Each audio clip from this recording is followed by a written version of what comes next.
Welcome to the Investor Coaching Show, a podcast to help you get an insider's view of the financial world and escape common investment traps. We look at the financial news of the day and help you make sense of it so you can relax about money.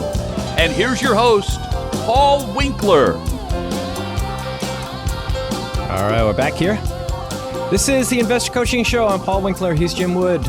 Talking Money and Investing, paulwinkler.com. There is a workshop that we did this past week, and it will be on the website if it's not already there. I don't know if it's already there. It'll be up there soon, about taking income. A big topic of conversation for people trying to take income in retirement, and I get into the academic research pretty heavily in that particular workshop. And, some of the things that are talked about are things that the investment industry goes back and forth on. And I'm going to submit that the reason they go back and forth on it is because they screw it up every time when they try to implement the research. And it has to do with all kinds of psychological biases that not only investors go through, but investment advisors and mutual fund companies and the marketing that goes behind it. So I try to clear that up. I try. No, trying is failing with honor. No, I do clear that up in the workshop. It's on retirement income, and you go to paulwinkler.com, you go to webinars, you'll see it will be there. If it's not already there, I'll check it out in a second to see if it's there already. But it will be there if it's not already there. All right, Jim, go. All right. What you got? Well, had a webinar that I attended, and there was also an article that went along from a guy named Mike Kitces, who does great, educational stuff for advisors and everything, but on Social Security. And kind of the most common knowledge is that generally you get the most benefits if you wait until age 70 to start it. Anytime anybody tells you you always do something one way, run. Always do it this way. Always take it at 70. Always take it at 62. Always take it at, if anybody tells you you'll always do something one way, you can run. But what did he have to say? Because, he's a sharp guy. How I always talk to people about this is there's the numbers answer, and then there's the life answer. Oh, and that's many so true. times they're very different. Yeah, math is not everything. And especially even with our Social Security software that we use, it defaults at a discount rate of 0, meaning you're going to spend the money as soon as it goes out, and it's not replacing any other money.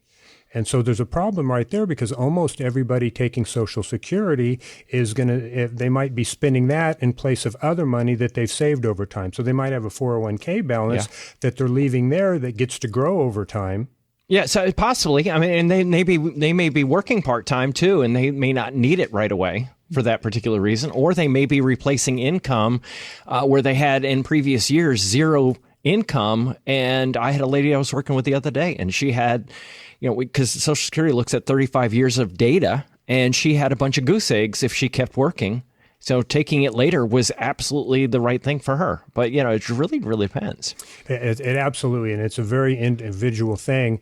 But a lot of times when you see the default said, well, most people should just take it at age 70. Mm-hmm. And that's true for some. But I had a client come in this week that we had this discussion with, and this person had plenty of money, so they didn't need Social Security. He could have put it off, but after we did the analysis, the gain of putting it off over lifetime benefits was about $15,000. And I love that. I love that you do it that way. That's the way I look at it too, because I look at it and go, hey, you might be giving up this amount in expected benefits, but recognize that garbage in, garbage out, the way software works. You have to be really conscious of, is it a really big deal?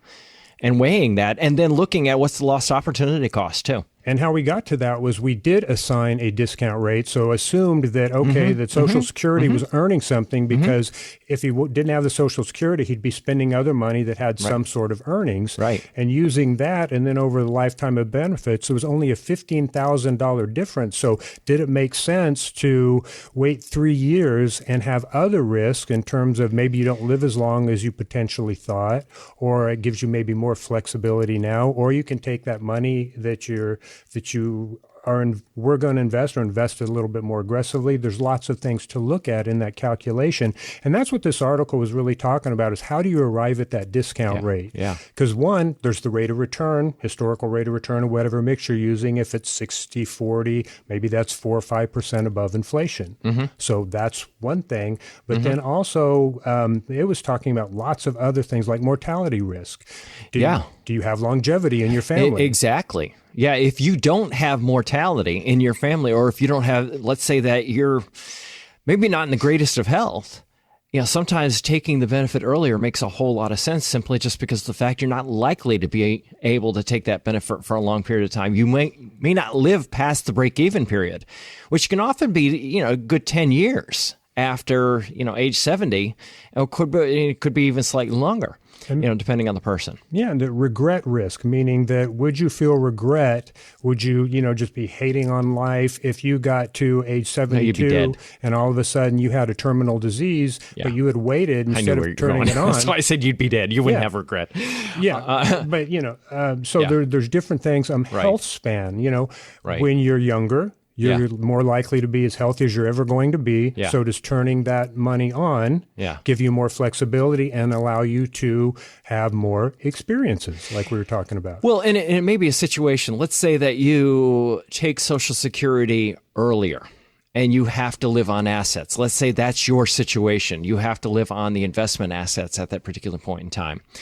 Now, if that's a particular case, and let's say that you are somebody that says, hey, I want to leave a significant amount of assets to my children or to, whatever, a charity or whoever, you want to leave assets, it may be that you're making a choice between the two. Because if you live off of your assets as opposed to taking Social Security, then what ends up happening is, by necessity, because you've spent some of your assets early on in retirement, you're not going to be able to leave as much. So that's part of the value judgment that you make right there, is how important is that? If that's less important, if the stability and of knowing that that income is likely to come in, I say likely to come in, Social Security is not likely to change, despite all the horror stories you hear about the trust fund with Social Security, not likely to change. But here's the thing, is if that is really appealing, somebody may not want to take it early. They may want to wait a little bit longer. Social Security is thought of in financial planning circles as a fixed income investment in a financial plan.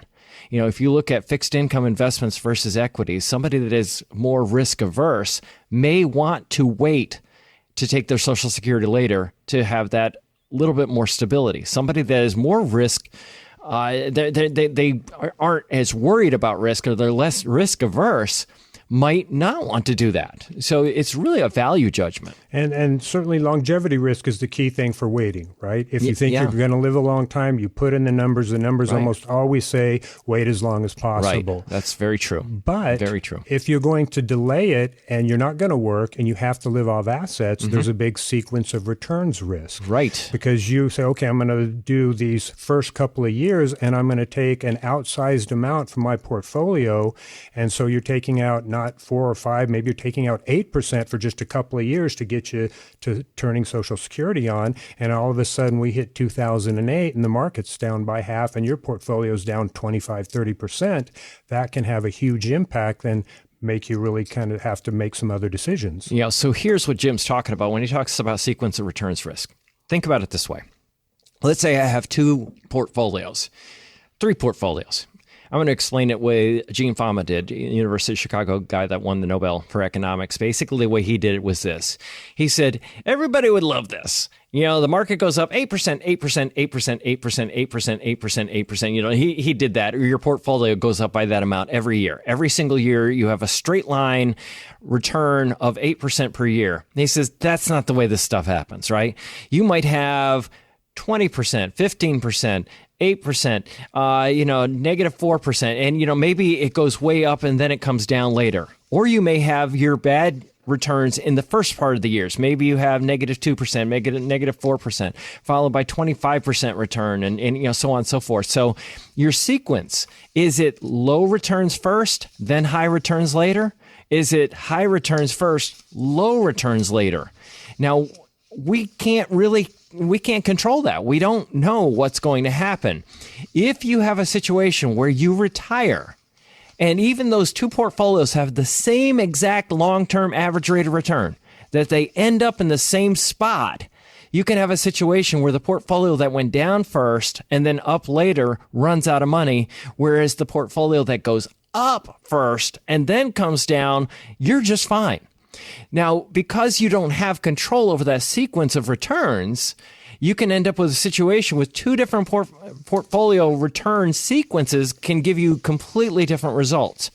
Now, how have I dealt with that in the past? Well, I've had situations where we've been in with a person and say, hey, I don't know what to do. Should we do this? And sequence of returns was the thing that was our deciding factor. And what I've had people do is say, hey, let's just go as we are.